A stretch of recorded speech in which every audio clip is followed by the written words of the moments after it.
Welcome to Tech in the Right Direction, the podcast. Let's take tech in the right direction to drive social change and close the employment, pay, and culture gap for women in technology. This podcast is focused on helping turn ideas into action and create opportunities for women to advance in the dynamic technology industry.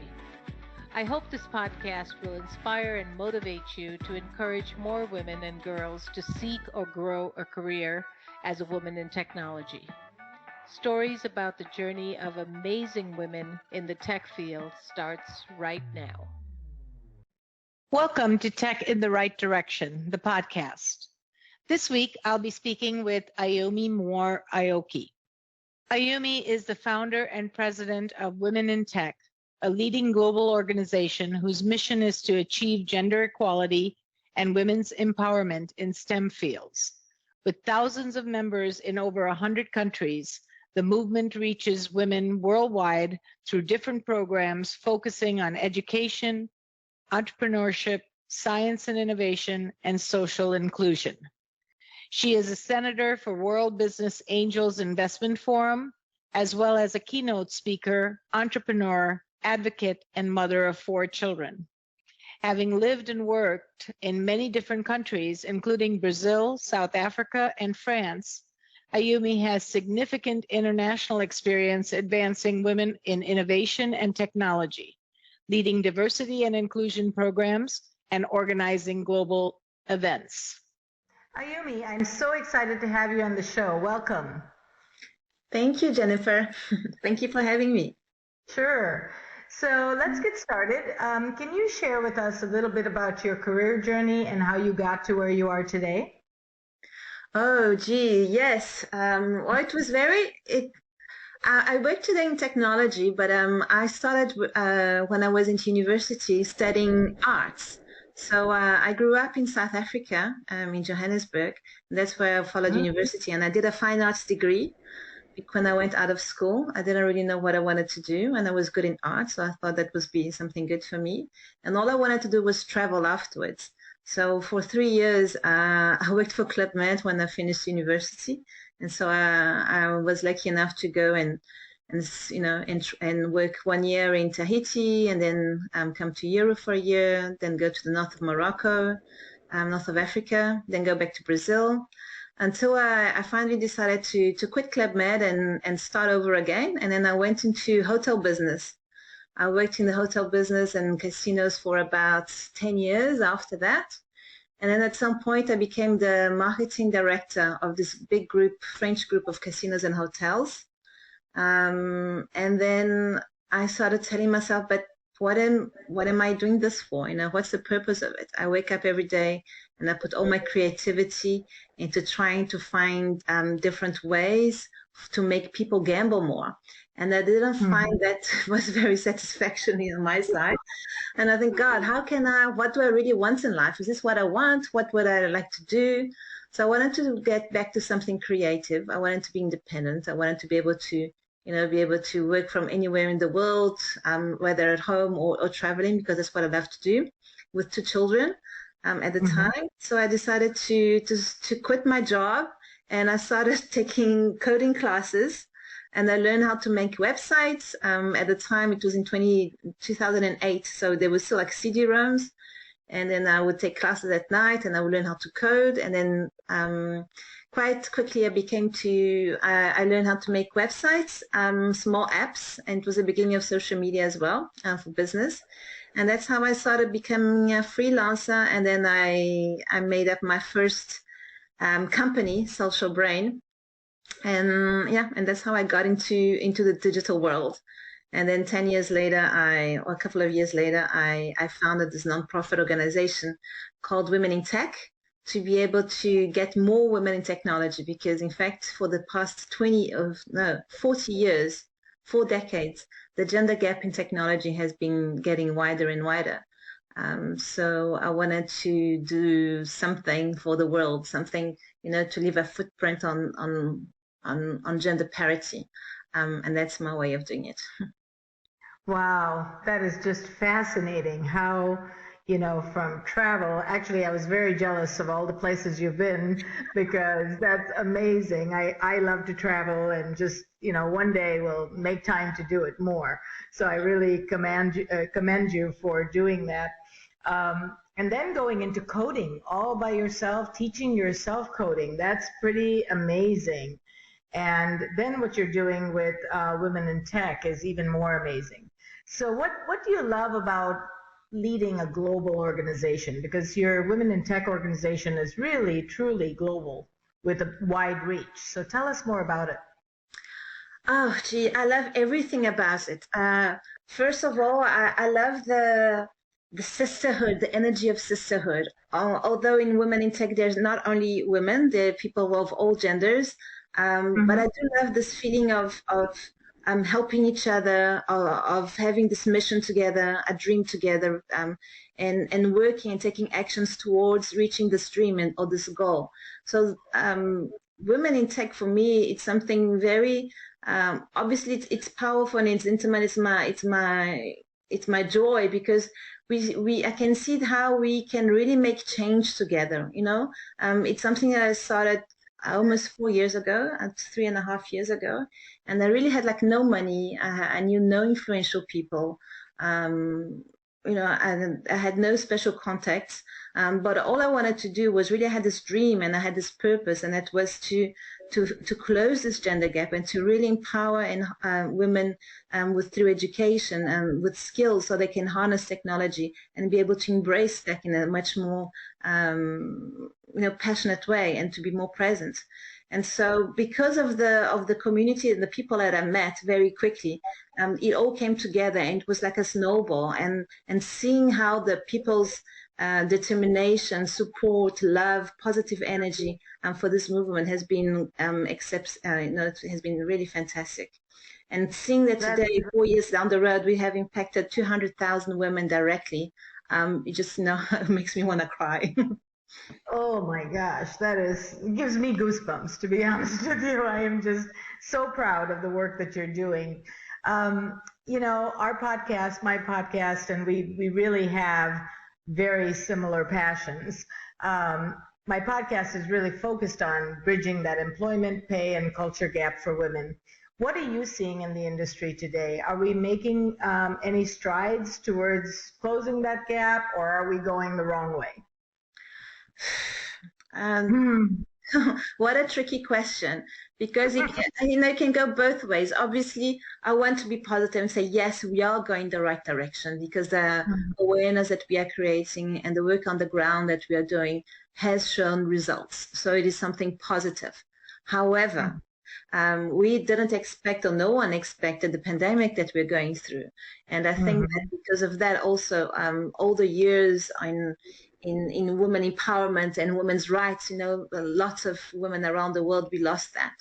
We went back, lots of years behind because of the situation, the health situation of having to stay at home, of women having to take care of the children more than men, and taking, also care of the home tasks.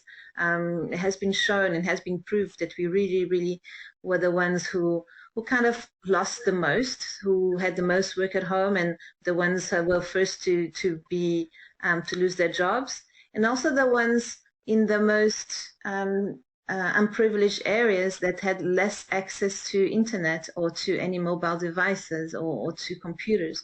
So they were the ones really left behind. So I must say that thank goodness there are lots of beautiful success stories, and there's more and more women taking part, and the movement is really growing. So I feel the more and more support on that. But at the same time, numbers show that because of different things, it's not going as quick as we wanted. Yeah, I think we have a lot of work to do, but you're absolutely right. The pandemic really set us back, because just in the U.S., there were millions of women that left the workforce for whatever reason.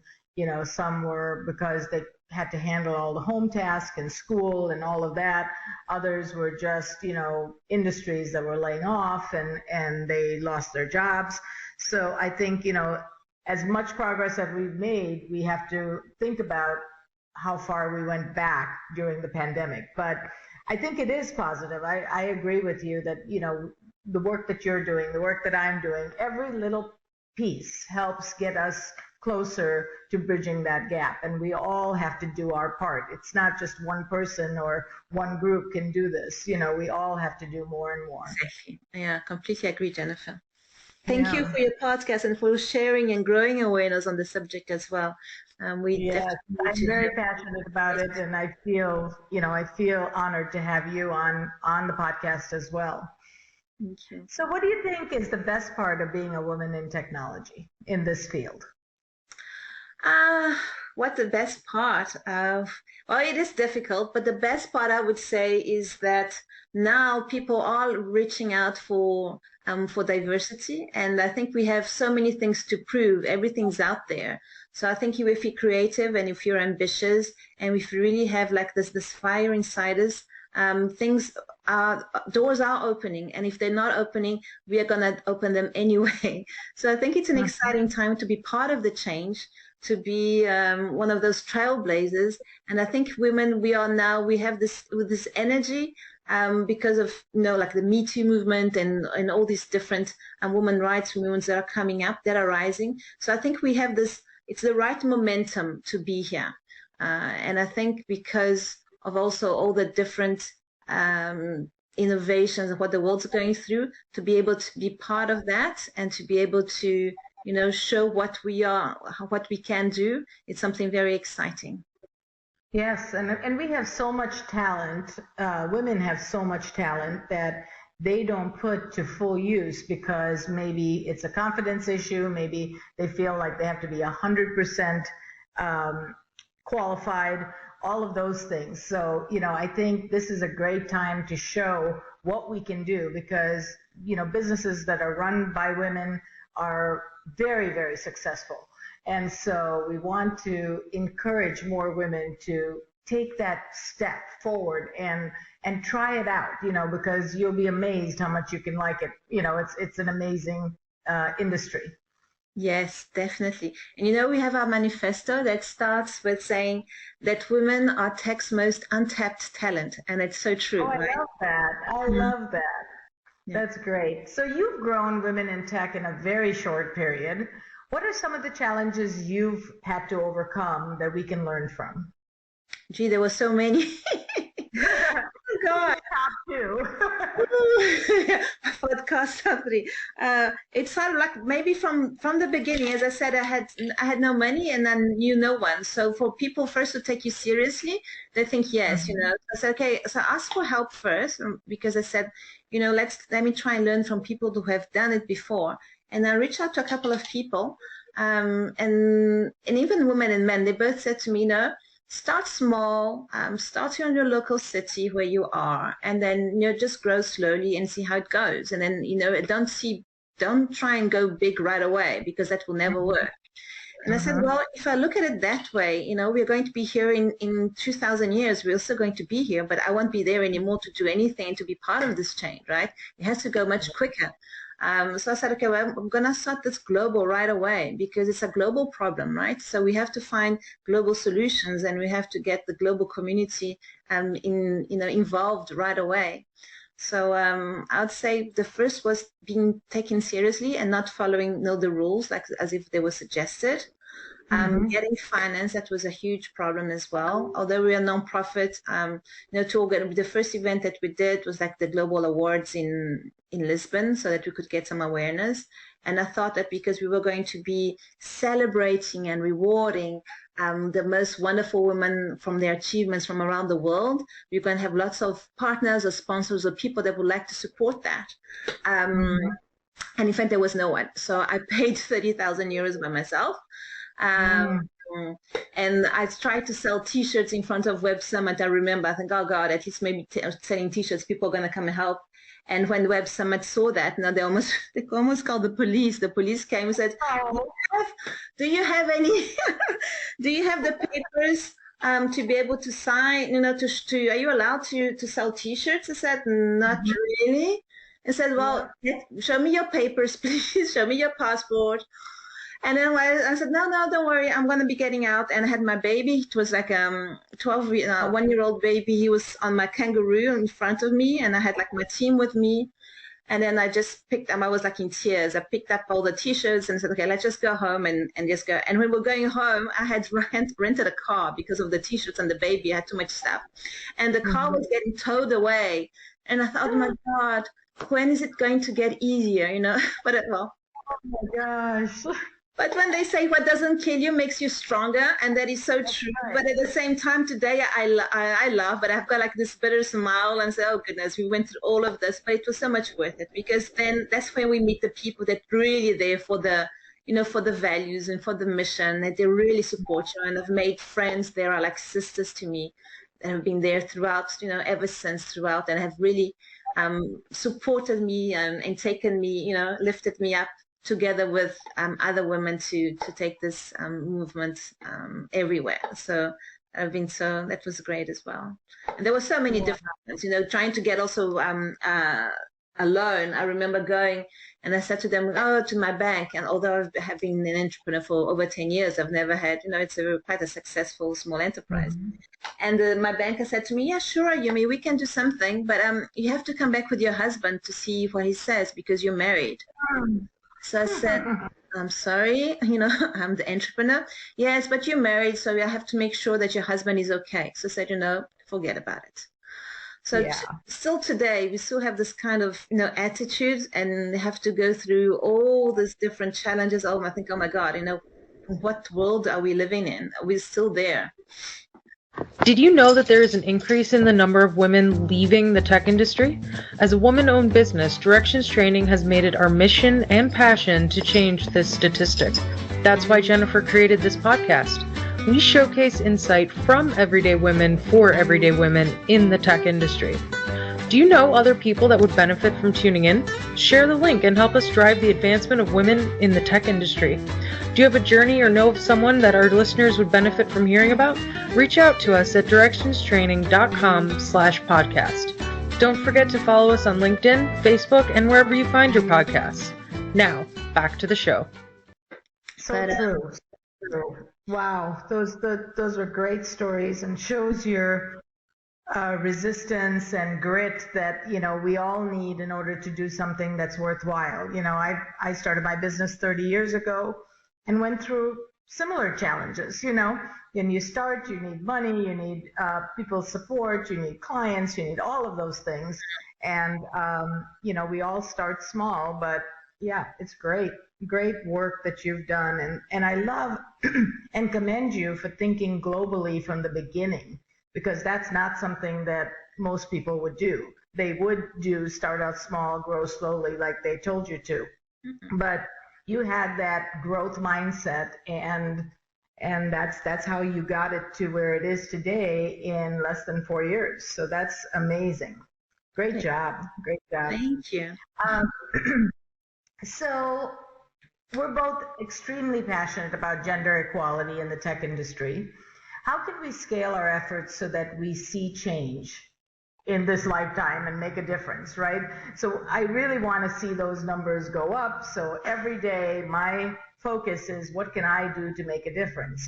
And I know you feel the same way. So, but the scaling is so important, because we need to get thousands of women, not just, you know, not just 50 or 100 or 200, and you got to 200,000 women that you've impacted. So what else can we do to scale our efforts so that we can see the change faster? So we have our mission today is to be able to directly empower 5 million women by the end of the decade, right? By 2030, meeting 5 of the SDGs. And for that, I think we have 4 focus areas, which are education. I think education is so important for us to be able to get the pipeline of women in technology wider, open. And then obviously business, enterprise, social inclusion, making sure that no one's left behind, so digital equity, and then obviously advocacy. I think what we need today is to really, what we're going to be working on very soon, and I'm going to talk about it, is to be able to join forces, because I feel that there are lots of scattered initiatives around the world, and some in the same place. where we all have the same mission or vision, right? Some are more focused in just events, some are focused in education, but I think we all have to get together because we're not competition here. I think we're all working towards, having this impact on these women. And I think that if we learn to have and to make like a UN of women in technology, you see, where we say, okay, what are the programs that we can work together? Okay, so what are, we don't have to have 100, even if we can focus maybe on 2 programs, maybe one for business, one for education, one for digital equity, and then, one to create more awareness. I think we can all work together to really put forward, because women in tech today, so we have about 70,000 members. But if we get together with girls who code and girls in tech or women in AI and women in whatever business, very quickly we put the top 15, initiatives together. We represent right away 1 million women, you see? So the power of strike is so much more important in very easily, just, okay, what can we do together? I think we have to really try and find a way to collaborate on something impactful very, very shortly, so we can all work on something combined. I love that, and I think that's how we are going to scale, and I'm in. So if you need a skilling partner, that's what we do, is work on skilling, from certifications to leadership to lots of different types of skilling to get education to women so that they can, go and be more confident. So I'm in for one of those pillars. If you thank you, Jennifer. So first thing is for that is for us joining forces. But the second thing, which is not the smallest one, is we need funding, right? We need support, because although we can put all the energy in the world, which we are and we will, but we also need to fund the teachers. We need to fund the computers. We need to fund things. So for this, we need support from government, from corporates. We need the money. We can do the work, but we need the money behind it, so we can follow up. Absolutely. And through our networks, we can, grow our reach and get corporate sponsors and get people who have the same passion as we do to, initiate some of that. So I think we can get that funding as well. Do you have, what percentage of your members are in the U.S.? Ooh, I can't say the percentage right now like this, because I don't have the numbers. But we have mostly for the moment on the East Coast, we have US members.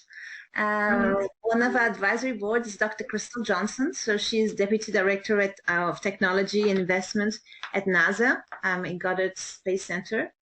And our Chief Digital Officer, also Laurie Rodriguez, she's also based in Connecticut. So the reason I asked is I am running and launching a program right now for skilling for Azure fundamentals as well as AI fundamentals. And this is a certification program that is right now funded for U.S. underserved communities.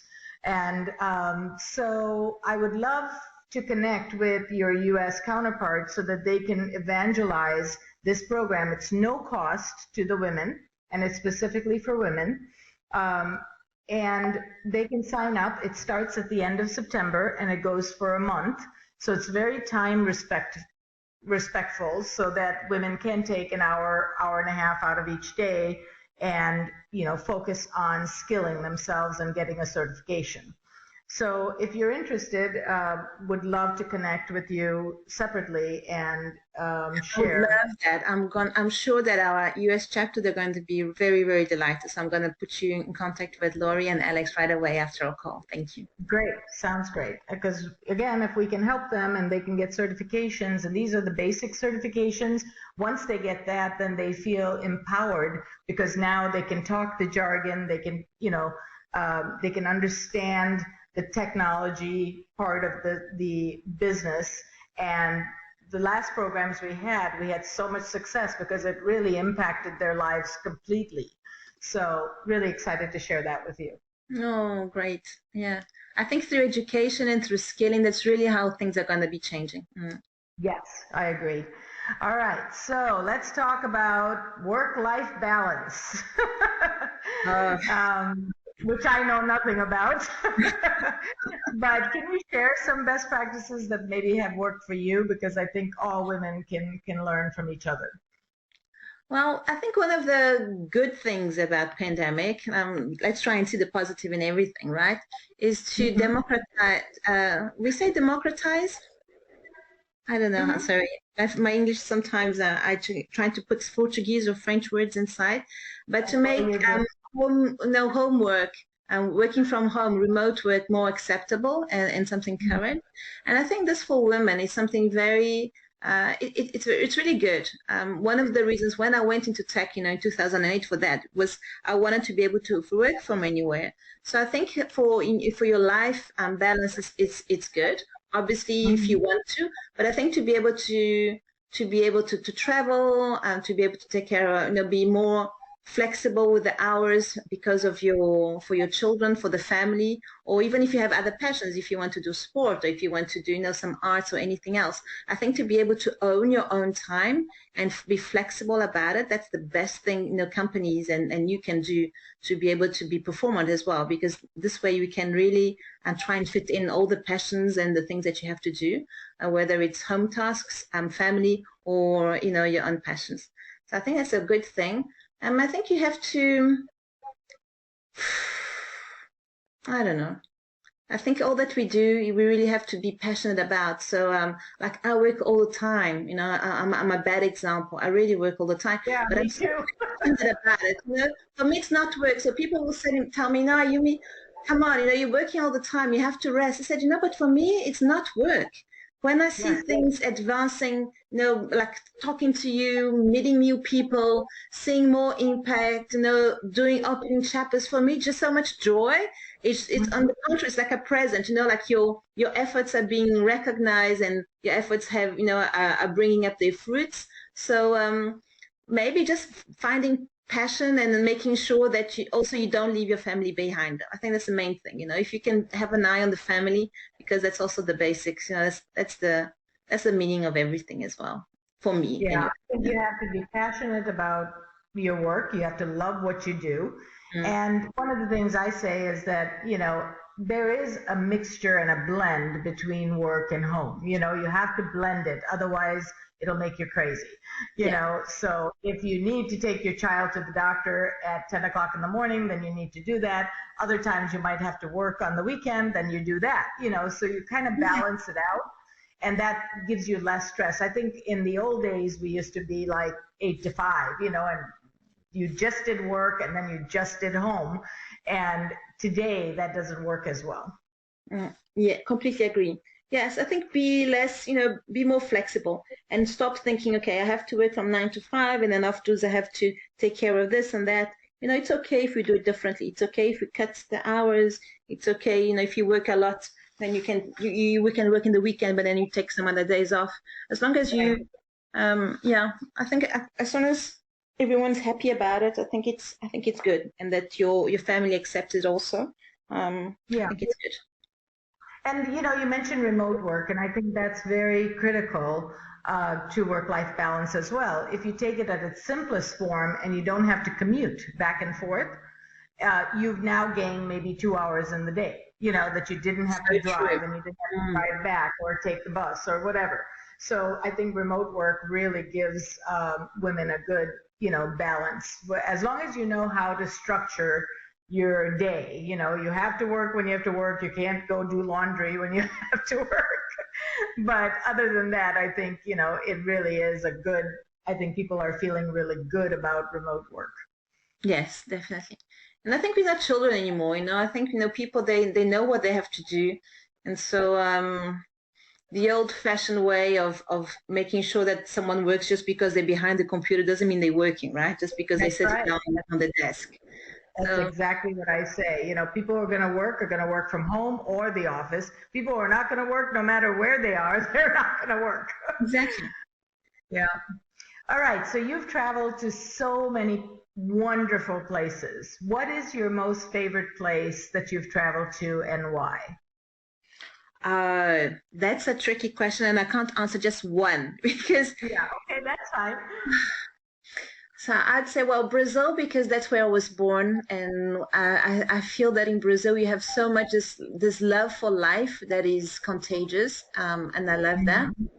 Africa, that's where I was born. So it's my second home. And I think there is something very special in Africa. The sense of Mother Earth, I can't explain. And also because when I was in South Africa, I arrived there, it was during the apartheid, and I saw the liberation of the country, Mandela come out. I remember that, and he was like he still is one of my role models. And fighting for this democracy and the way he fought for democracy, but in such a non-violent, positive way. I found that so for me, Africa, represents lots of things. Tahiti, maybe the most beautiful place, like just for the coconut and the sea, I think it's Tahiti. Polynesian Islands, I think it was one of the most beautiful places I've ever seen. And then obviously when I saw the desert for the first time, oh my God, I thought I was, okay, I can die now. It was in the UAE, in Sharjah. I said, okay, I've seen the mountains, I've seen snow, I've seen this, and now I've seen the desert. Okay, life's good. Oh my gosh, you mentioned all the places that are on my bucket list. So once travel starts again internationally, I'm going. That's awesome. All right, so in closing, what advice would you give to a woman considering a career in tech? I would say reach out to a community, to other women that are already in technology to find out more about it, because there's so many different things that you can go into tech. Tech doesn't mean just coding. Tech can be so many different things, from project management to UX design to blockchain. So I think maybe come to Women in Tech. So it's women-in-tech.org, and there's a button saying get involved, and once you're there you can join the community, and we have lots of different network and meetups where we just talk about the possibilities that there are, so that they know what's out there, and then once they find out what they want to do, so we can help them out, so they can find help to get them there. So either in skilling, as you said, exactly, or is it going to be, finding some other program, or is it finding a mentor? I think the best thing to do is to get into the community so that we can help, and then they can ask all the questions out and get support. I think it's important. That's great. Yeah, that's great advice, to just get into the community where you can ask questions, where you can learn and see if that's the right fit for you. Exactly. Ayumi, this was amazing. It's such an honor to have you. Thank you for taking your time. Could you share with our listeners how they can get a hold of you? Yes, so I am, mostly on social media, I think. So either on LinkedIn, I'm pretty much present, or basically on LinkedIn. If you go to LinkedIn, you put my name, you find me, and I kind of answer quite frequently the questions or the messages. So please feel open to reach out there. Perfect. Well, thank you again. It was an honor to have you, and I look forward to having you as a guest in the future. Thank you so much. It was a pleasure. Thank you. Thank you for listening to Tech in the Right Direction. Please take a minute to subscribe or follow so that you never miss an episode. Also, don't forget to like, share, and comment. Thank you. See you next week. From IT skill enhancements to end-user adoption training, Directions Training is your resource to help optimize the effectiveness of your technology investments. Over 500,000 students have taken advantage of our wide selection of technology and business training solutions, covering the most popular applications today, such as Microsoft 365, Azure, Windows 10, and more. As a podcast listener, we invite you to take advantage of an exclusive offer. Receive 30 days of free access to our Microsoft official curriculum, on-demand courses for IT professionals or end users. Visit us at www.directionstraining.com/podcast to claim this offer today. Hurry, this offer is only available for a limited time. Success is a journey. Ask for directions.